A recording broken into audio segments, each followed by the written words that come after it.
Ginkalipay ni Mayor Jared Treñas ang pagsugod sang board app kag fencing sa Iloilo Terminal Market. Para sa alkalde, panugod pa lamang ini sang ginahandom nga state-of-the-art modern nga public market sa Iloilo City.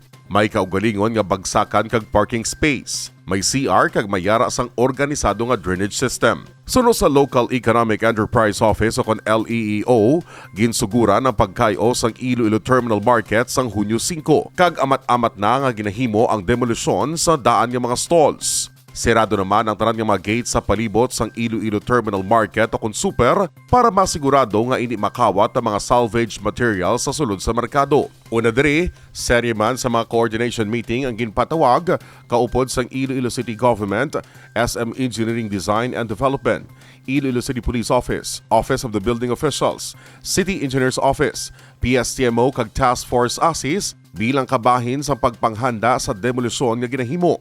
Base sa kalendaryo sang LEEO, natapos na sang SM Prime Construction ang temporary stalls.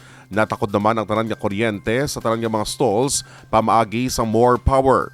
Samtang amat-amat naman nga nagsaylo na mga vendors sa ilang mga temporary stalls. Ang pagkaayo sa mga public markets para mangin moderno nga pasilidad ang saydalom sang PPP o kon Private-Public Partnership Project sa tunga sang Iloilo City Government kag SM Prime Holdings.